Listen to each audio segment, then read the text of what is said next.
media, influenced by the internet, influenced by the online digital platforms who we have in our sights now as we prepare our civil litigation. So that to me was a very important matter. The second thing is, when you hear these families speak about their loved ones, about the loved ones who were young or the loved ones who were old, it says to me that we've got to get more vigilant with respect to the Grieving Families Act. You heard how these people that spoke today so eloquently about how they've been devalued their entire lives. Well, our current wrongful death legislation devalues them even more. We need that new legislation to be passed. It should be a priority for our governor. And we're going to bring that question right to her and ask that question. And finally, for me, the other observation, Judge Egan did not have to say what she said. She could have imposed that sentence without saying any word, without giving any social commentary.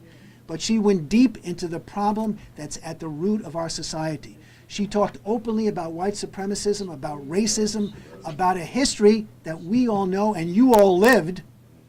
And I thought it was incredible. I ordered a transcript of those proceedings, and I'm anxious to get a copy of it, and I can share it with whomever wants it.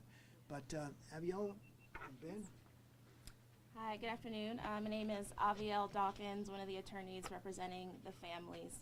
I want to really echo what Terry said and the importance of the New York Grieving Families Act. Though our clients are relieved that there is a small measure of closure here today. Sorry, it's a very emotional day today, and I am honored to be able to stand here with you all and support you through this. But your lives have forever been changed by the evil and senseless death of your loved ones. And the emotional trauma that our clients have endured is the very reason that Governor Hochul needs to quickly sign into action a new version of the Grieving Families Act. Every day that passes without this legislation means that our clients do not get full justice.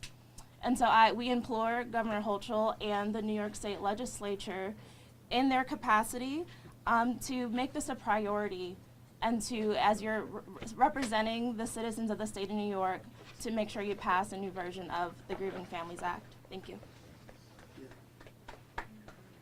Kat is her sister. Today was very painful, but it was necessary. It was necessary because to many people in America, they've swept this matter under the rug. Sad to say, because there have been other mass shootings. And so it was necessary that these families remind everybody that this was real, and that even though other people can try to turn the page, they will never be able to turn the page. I think it's so important when you think about how they refuse to be marginalized. I was talking to Attorney Connors, Attorney Dobbins, and Cliff Jones, and when the Massey family talked so passionately about what this devil had done to their family, and how she talked about that they can't sleep at night thinking about the last moments of their loved one's life. And then obviously everybody's talking about how her brother was overcome and lunged at the young white supremacist, because it is emotional. And nobody needs to pass judgment on him, because until that was your mother or your father or loved one, don't say what you would have done being so close to the executioner of your family member. And so I even think about the young man who punched a hole in the wall. You cannot imagine the hole in everybody's heart. And so today was painful, but it was necessary. So we just don't turn the page. sweep it under the rug as if their existence was irrelevant. No, it was very relevant, their presence on this earth. And as both of my most able co-counselors alluded to, we need action from the New York governor so these families don't feel that their loved ones were executed in vain. We have to have legislation to match the empathy.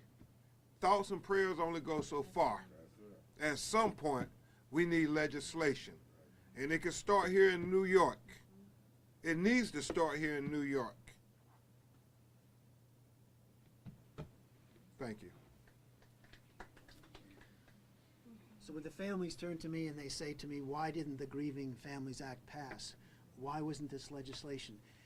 Why are our young, our old, those who are in socioeconomic different categories, why are they different? Why are they different? It's not right.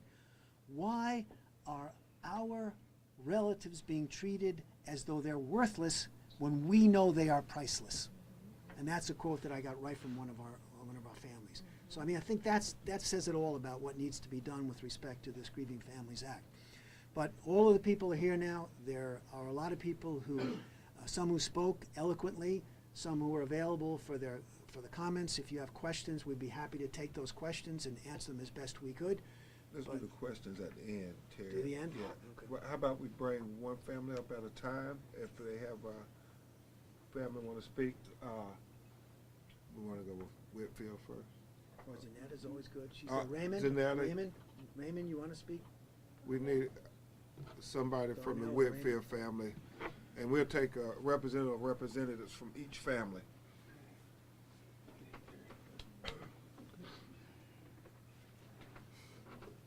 Whatever's on your heart. Good afternoon. Just want to point out that,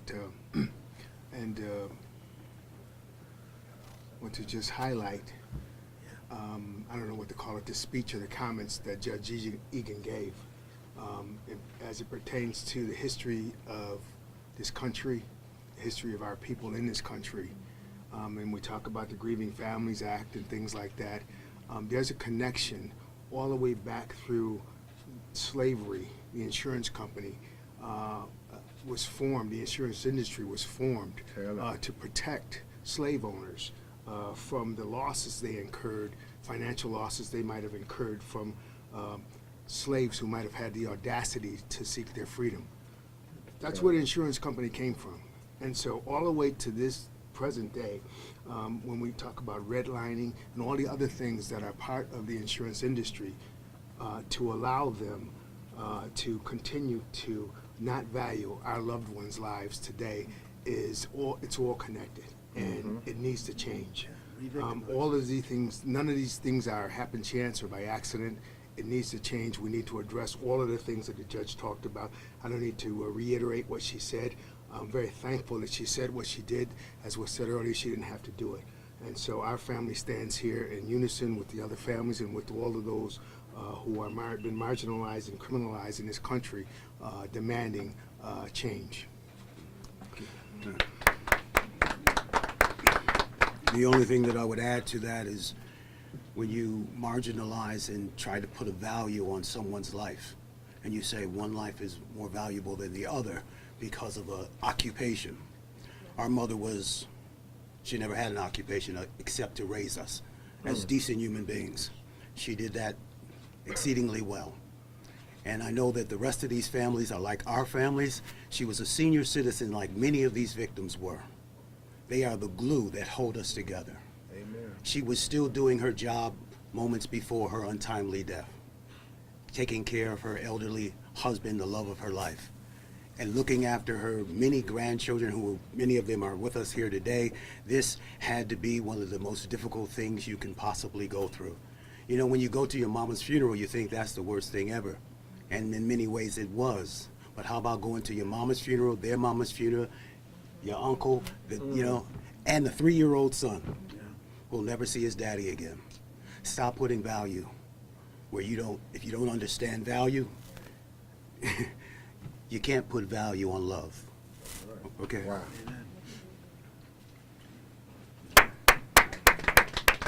Zanetta? Zanetta. Zanetta? Good, Zaire. It's good to see you too, Zaire. The kid. The kid. The kid. The miracle. I too want to say thank you to Judge Egan for her words today. It was very important for the world to hear those words. That is one of the reasons why our lawyers and the families want to know exactly what was found in this investigation, right? Because if it gets buried with the case, then we don't fix the problems of this country. Tell it. And so it's very important that what she said today is on record. And it is also important that the world knows exactly what led up to May 14th and what the terrorists did. Right? We as a country need to hear that out loud. We need to see it. It needs to be a part of the history books. We cannot just act like it didn't happen.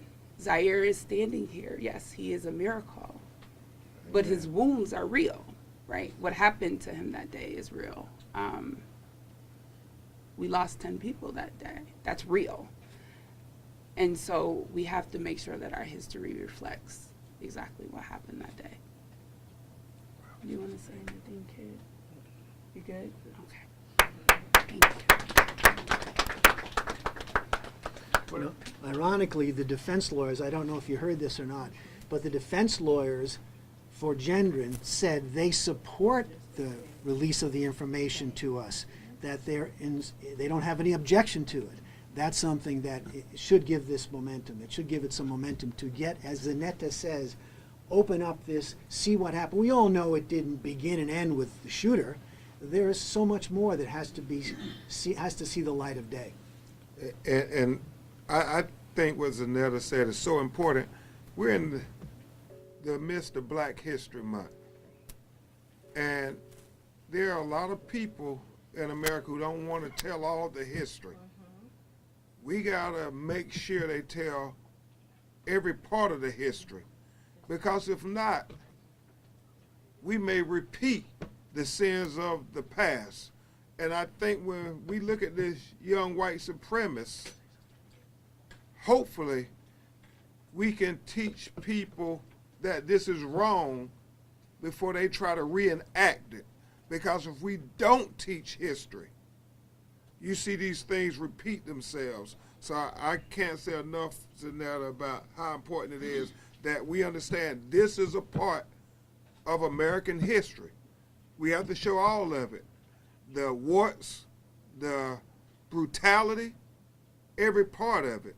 Other than that, we can never advance as a society if we try to act like they didn't lynch and rape and murder our children.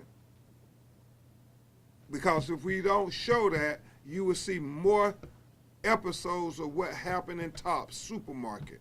So let this be part of the history that is taught to the young people as well, of what white supremacy is. It's what Gendron did in that supermarket. That is white supremacy. They try to celebrate it, and like it's something good, something noble. No, it's satanic and it's evil. Any of Garnell's children remarkable in their speech? If they're welcome to make their point. This is something for you for the first time that you've seen, and you're welcome to share any of your thoughts.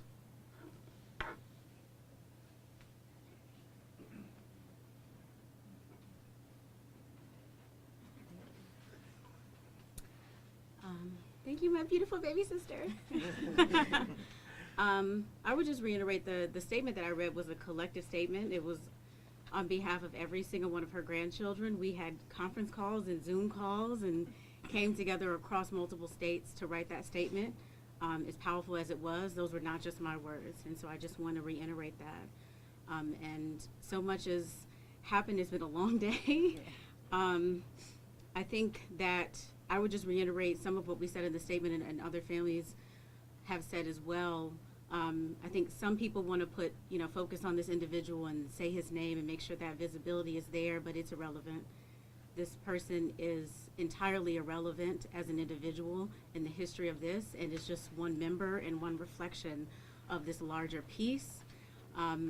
And I think the focus should be on the individuals that indoctrinated him because he was susceptible to it.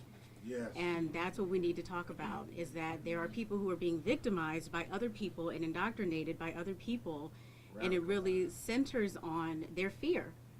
Our identity as Black people is strong. It always has been and it always will be, but a lot of identities of non-Black people are not as strong, right? Whiteness is very weak and it's very fearful, and that is what we are seeing right now, and there is a response to that fear that is happening, and that needs to be the conversation.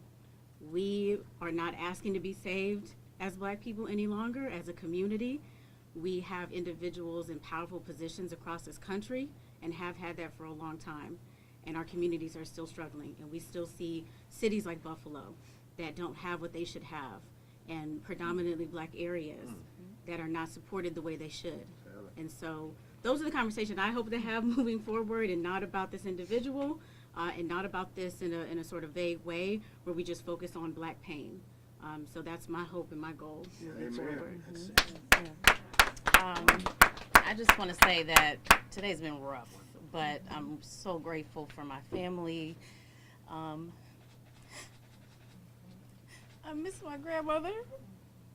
I miss her so much, but I'm grateful for Buffalo and the love and support that we've gotten. And, just echoing what everybody is saying, we need action. I appreciate the prayers and the hugs, but we need action. We need, this can't happen again. Something has to change. Amen. So I'm just grateful. I can just say your grandmother would be so proud of you today, both of you, for doing this. It isn't easy to do something like this, but she would be so proud. Thank you. Can you state your name for everybody? Can you spell your name? Simone, Simone, Crawley, Crawley, and Sasha, Say it for everybody, Sasha. if you would. It's Sasha, Sasha, last name Crawley.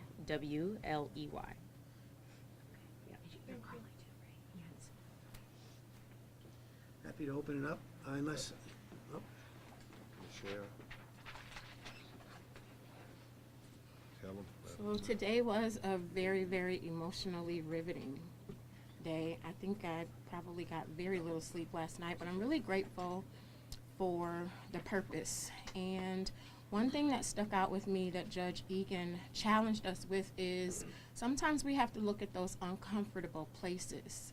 So many times when different societal ills come up, we only want to look at what we're comfortable with, but we have to be uncomfortable in order to provoke change. I have to say to Governor Hochul that the Grieving Families Act should never, ever be about socioeconomic standing, should never be about people's money in the bank or what they have or don't have. It is so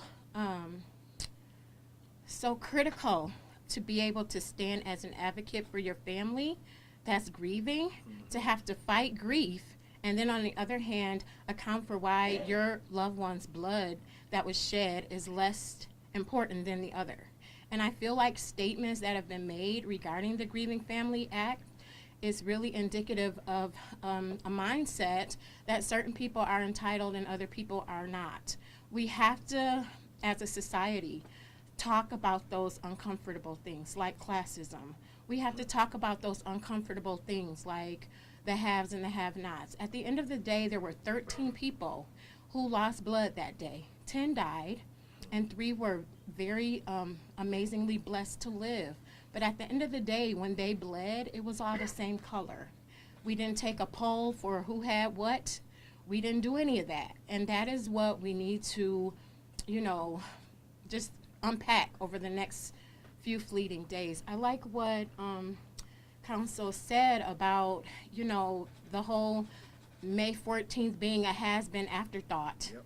Yep. It happened, we're on to the next. I challenge the media. We have to keep these conversations in the public's view. We have to talk about these things. And then after we get done talking, start evoking change. I am really grateful to be an advocate or a voice for my families, the Young family and the Morrison family, but at the end of the day, the grief does not stop with a sentencing.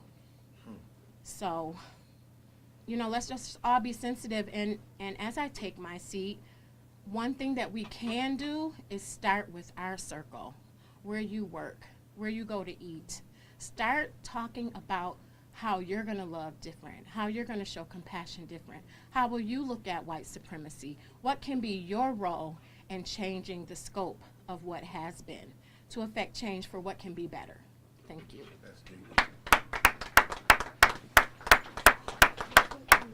Yeah, I do want to point out that I just got a text from Kim Salter's attorney, and the one word that the judge left out in describing Aaron Salter was hero. That should have been up front, because his conduct on that day was incredible, what he tried to do. And she just told me to tell you that she wasn't able to come. She just couldn't take another hour of this. And those of you who saw her speak, you saw how she fought through it, but she was so nervous about this. So she is still feeling the trauma of these events, and feels it every day, and it's not going to go away for a long time. But make no mistake about it, her husband is a true hero. Absolutely.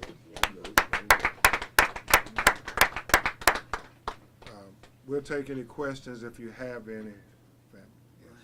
Can you talk about the timeline at this point for civil action and how, if at all, the governor's failure to sign the Grieving Families Act has changed that timeline at all? Well, we're going to move expeditiously as possible, trying to get these families as much accountability as possible. I'm careful to not say justice. Justice would be their loved ones being with them, but have a full measure of accountability. I'm going to let Attorney Connors talk about the actions of the political process that are occurring in New York. But I thought it was very important that the young white supremacists, lawyers even said, release the information so we can have all the technical aspects to put in the civil lawsuit, where we don't have to be guessing. We can see what is in the file. Attorney Connors. So Ryan, to answer your question, there's no doubt that the governor's failure to sign the Grieving Families Act slowed us down. We anticipated that it would be a favorable review. It passed both houses in our legislature. It was a bipartisan bill that went on the desk. So we were hopeful and expected it to be passed. So it slowed us down because there were certain aspects of that bill that we were going to incorporate in our civil litigation. But it may have slowed us down, but it hasn't deterred us a bit. The time that we're taking now is to put together the pieces of the other defendants. The gun industry is fairly easy. We know what we're going to do there. We want to look at the online digital platforms because even as the shooter said today, he was influenced by the internet. He was influenced and he shouldn't have believed what he heard and what he saw.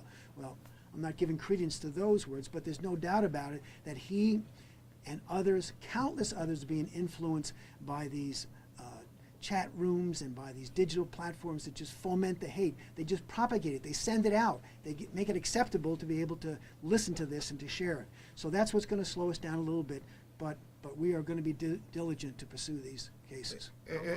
And I just want to add to what Attorney Connors said. You know, we said from the beginning that even though the young white supremacists shot all these family members' loved ones, it was a lot of people who loaded that gun. and we got to hold all of them accountable. I mean, that's why we needed that legislation to be signed, and that's why we need to make sure that we get all the information that's in the files, because every last one of them who loaded that gun for that young white supremacist needs to be held accountable. How long can you wait to see if a different version of this will be passed and signed, because this could be pushed off for another year? Well, the right? statute of limitations on wrongful death cases is 2 years from the date of the conduct. So we could conceivably wait that long. We don't intend to wait that long. And if she doesn't pass it, we'll deal with the legislation as it is. We've done that for 40 years. So it's not a question of being put off indefinitely. Can you explain what the difference would be? Like if Yeah. like how it is now and what the change would So be? right now, we have a wrongful death statute that's 175 years old. It's an anachronism. It was passed before the Civil War. It doesn't take into account any of the elements of the damages. What it says right now is that if someone kills your child or kills your grandparent, the only recovery you have is what was the financial contribution of that person to your life. That's nonsense. Of course, it's the grief, it's the nurture, it's the loss of companionship. It's all of those things that mean so much to us as grandsons and as parents. And that's what would have changed. The law was tailored now to come into the modern concept where 48 other states, I think Yeah. there's only 3 or 4 states that have these backward wrongful death statutes. New York should be at the forefront, not at the tail end. You would think. Yeah. I mean, you would think. Yes, ma'am. Yeah, you mentioned the release of records and how important that is to you for the civil suit. But you also mentioned the importance of that for history books and for people to learn from it as well. Can you talk about all the avenues you'd like to see this information disseminated once you're able to receive it, and how you plan to go about that? Go first. Yeah, go ahead. Yeah, you know, I'll speak to history. I'll let Terry talk a little bit about how important it is going to be to our civil litigation. But make no mistake about it, this isn't the first act of violence based on race in America. And I regret to say I'm not hopeful that we won't see other acts of violence based on race in America. And so, you know, in my home state of Florida, we have people who are advocating not teaching history because they don't want to make people feel bad that their grandparents or parents acted in this manner. Well, what about the people who have to suffer the torture, the brutality, and the violence? That's why what he did in Tops Supermarket should be documented and curated for history to show that this isn't anything to be proud of. You know, right now, some people are trying to say it is a noble calling, this race replacement theory. There's nothing noble about it, nothing humane about it, nothing dignified about it. But if you're 17, 16, and you're on the internet and you're being radicalized and you weren't taught in history that this is evil because somebody said they didn't want to hurt your feelings, we will see this happen over and over again. And that's why, as Zanetta said and Cornell's granddaughters said, it is so important that we teach history, not for us older people, but for the young people whose thoughts are being formulated. Don't you think that these young people are influenced by social media? They're on it every minute. And if you keep telling them it's your duty to go kill people who are going to replace you, and that's, you only hear that one side, then nobody could be surprised that they are radicalized. They have to hear all of history. They have to hear about what black people, what Hispanic people, what Native people, what Asian people, how they contributed to American society, how it is valued, because they can't just be told that they have no value, because then it's easier to shoot somebody and kill somebody who you think have no value. But if they're taught from the beginning that we all have value, then hopefully, it'll be more difficult for them to go do these senseless acts of violence. That's why I think that history needs to be shared every moment on this matter. Terry? Yeah, someone a lot smarter than me once said that sunlight is the greatest disinfectant. And that's what we want to do. There's no other profession other than our profession that has the ability to shine the light on misconduct. We did it with the opioids, we did it with automobiles, we did it with tobacco, we did it with all sorts of things. We have that ability. That's what we're trained to do. And so what our plan is to do is, we believe we should be entitled to that information, that we should get it, but we're going to get a lot of it on our own as well. You know, we're going to do that work ourselves. We're going to do that grind work that gets us what we need to move forward with this litigation. We know it's true, we know it's righteous, and we know we're on the right path. And we're going to stay on that path until we shine the light on what happened. Shine the light on who taught him, who told him, who enabled him, who sold him, who did all of those things. We're going to do that in litigation because we're going to get them under oath. Amen. All right? And that's the great equalizer. Amen. And Terry, a question for you guys or for anybody who wants to say anything about this. This is one of the first times that I've seen any emotion from the shooter, especially from where I was sitting. Like, he just started crying throughout most of it. Before we saw the one family member try to rush him, and in that moment, I saw fear in his eyes. Could you speak a little bit about the possibility that maybe he felt some measure of fear in that moment when somebody was coming, rushing at him, and any sort of impressions that you had watching that? Can I respond? Please, Zanetta, please. And family members are better to respond to this question. He should be scared. This is why I've said over and over again that I don't believe in the death penalty. Every day of the rest of his life, he should be scared. Mm-hmm. He should be fearful. He should not be able to sleep. He should not have a waking moment where he does not think about what he did. Mm-hmm. Yes, somebody rushed him at him today in the courtroom, but that's the emotion that all of these families feel on the inside. I feel like that every single day. We all feel like that every single day. Mm-hmm. I was happy to see him scared today. He should be able to feel what those families felt that day when he pointed that gun in their faces. That is how he should feel all day, every day. There should never be a moment of his life where he's not feeling scared for his life. That's it. Thank you, Zanetta. Somebody else? Oh, go ahead. You know, I looked at the emotion of two sides. We saw him being rushed, but I don't know if we saw the precursor to that of the Kit's sister, and the emotion that she exhibited. So I feel like when we look at things, we should look at it all the way around. Let's not narrow down what we want to see, which happens a lot of times in the media, I have to say. Let's look at the whole picture. This was a sister who lost a staple in our community. She was an innocent victim, 72 years old, 100 and some pounds. So she had a lot of emotion.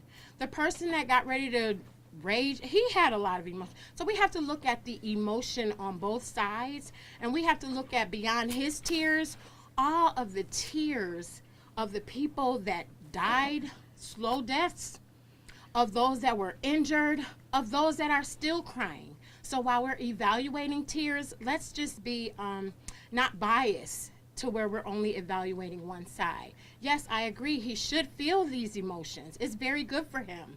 And as I read in the statement from the family, we hope that every second, every minute, every hour, that he is looking and seeing and feeling all of that. That's good for his therapeutic intervention, if you will. And hopefully that will provoke change so nobody else that's following him, because he was just a little tip of the iceberg. There's millions of others that believe like him. They weren't on trial or sentence, but they are. So we hope that those tears and all of the emotion will be evaluated properly, because many people in this room cannot sleep. Many people cannot go to a supermarket. That was my tops. I would not ever go there. That's riveting. That's emotional. So let's look at all the tears. I will say this. Hopefully, it is about trying to prevent any tragedy like this from happening again in this manner. And so when I think about whatever relevance to give his, I guess, deliberation as he's sitting there saying, how did I do such a heinous act, that we pay attention to exactly what led him to that. This white supremacy, this somehow tolerating of white supremacy. You know, a lot of people say, I'm not a white supremacist, but you're not doing anything to prevent it from happening. You're not doing anything to say we won't enable this kind of intolerance. And so I think that is the relevance that we should, from a academic standpoint and a societal standpoint, is look at how these young people are being radicalized and how do we stop it.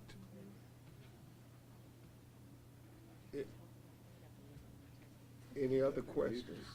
I'm wondering if you could talk about how, the gun violence side of it too. I mean, just this week, yesterday was the 5-year anniversary, right, of Parkland. The day before, Michigan State. California, Uvalde was 10 days after. There, Tyree Nichols. I mean, there's so many acts of violence, and it just, can you talk about, like, I mean, I think it's very difficult for people to think something's going to change, right? I think it's about humanity. We have to start valuing the humanity in each and every one of us. I think if you are a humane person, it's very difficult for you to shoot somebody, for you to brutalize somebody. Obviously, you look at what happened here in Tops, you look at what happened to Tyree Nichols, and you just think, how can a human being do this type of violence to another human being? And so we have to promote humanity more. I don't think the young man, the young white supremacist, I want to always call him what he is. That's what he is. Recognize the humanity in anybody in that supermarket. Like I don't think they recognize the humanity in Memphis, Tennessee either, and Tyree Nichols. It's about recognizing the humanity in every human being. Sometimes it looks like it's overwhelming and like there's no prospect of being able to accomplish a goal, especially a goal as laudable as trying to stop these mass shootings. But that doesn't mean you don't try. That doesn't mean you keep on trying until you get some progress somewhere, somehow. And that's what we're going to do. This is going to be something. Even if we're able to uncover some misconduct on the online digital platforms or on the sale of guns or the sale of body armor, that just might stop one in the future. And that's what we're going to do. That's the goal, that's the objective. And it's a laudable objective for us to do it, because you cannot give up. You can't just throw your hands up and say it's going to happen, it's inevitable. You can't do that. If we don't do it, no one's going to do it. And we have these families here who I've come to know, they are advocates, they are vigilant, they are wonderful, wonderful people. And I'm going to give you an example right here from this community where we did it. When Flight 3407 crashed, no one thought that they could make changes against the big, powerful airline industry. And those people, they banded together, they stayed on it, they lobbied, they were aggressive, they wouldn't take no for an answer, and all of a sudden this changed. The entire requirements of pilots and their instructions and their hours, all of that changed. And I can't help but believe that saved a life somewhere, somehow. And that's what we're going to do. Hearing so many of the family members today go up and tell Peyton Gendron, tell the judge that they aren't advocating for the death penalty, that they are advocating for life in prison. Everyone's going to get their say to the federal judge, but was that a purposeful message to a federal court today, or was that just something that people wanted to say as they went up to speak? That's their feelings. Yeah, it's their feelings, and as I said to all our clients, man, you say whatever's on your heart. Whatever you feel, this is no time to try to lawyer or counsel. No, You tell people how you feel. That was your mother. That was your father. You tell them, I can't even fathom. I have so much respect for them being able to even go up and talk, because that's what we need to do. You need to put yourself in their shoes. If this was your mother, if this was your father, what would you have said? And what would you want a federal court to hear?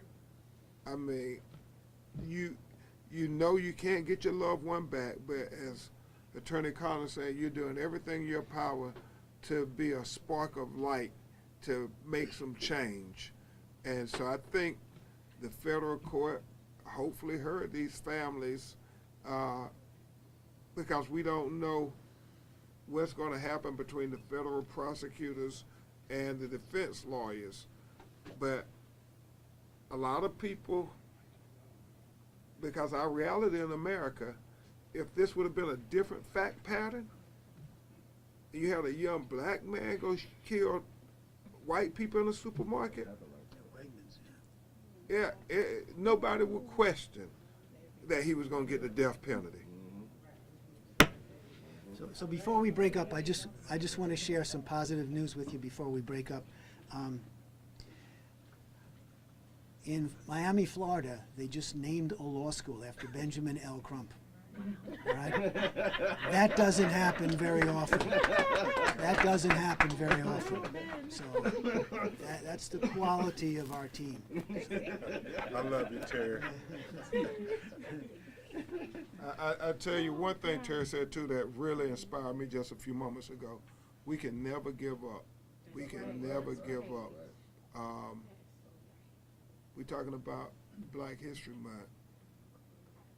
You know, for a long time in America, people never thought slavery would end. But there were people like these families who never gave up on having a better world for their children in the future. A lot of people say segregation would never end in America, but people never gave up. We can defeat white supremacy too. We have a precedent. When Terry said law school, it made me think about what we teach young people in first year law school about the value of precedent. And the precedent in America is that we will overcome these racism, bigotry, and discrimination. We overcame it back then, and on the legacy of your families, we will overcome it today. Just one last question, if you don't mind. When the defense alludes to the gun companies and when the defense alludes to the social media platforms, is that something legally a civil judge can take into account? Does that help build this civil case? You mean when the defendant made those statements about the influence, and yeah, there's no question that when I heard those words, you know, I was sitting next to Avielle and I elbowed her because I wasn't expecting that. I was expecting some sort of a lame apology. But to hear that, it fits exactly in with our theory. So it helps us, but we have to find how to put that into admissible form in our litigation. Mm-hmm. And we'll do that, We'll do that. Yes. Thank you all that. And it's so deep, Terry, because we talked about law school just a minute ago. When they're teaching you about murder convictions and so forth, so many times it's so difficult is because how can you get into, how can you know what's inside somebody's mind, what their mental thoughts are? Well, he articulated it. And so when we go to the civil trial and they start trying to say, oh, well, we don't know what motivated him. No, he told us exactly what motivated him. That's why we got the transcript. Yeah. All right. Thank you. Thank you all. Thank you. And thank you to the families too. God bless you. Tough day.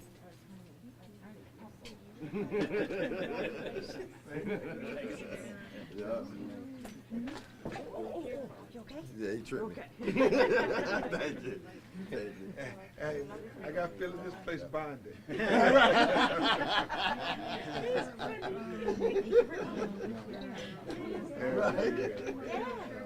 Because history got to get it right. one corner at a time. So we can never be pessimistic about change. We always have to be optimistic. And we do it one corner at a time. You know what? I'm a mother of 5 children. It starts with the living room. When you have dinner, that's what we need to do. Put the phones down on social media. Let's talk. Nobody knows how to do that. Right.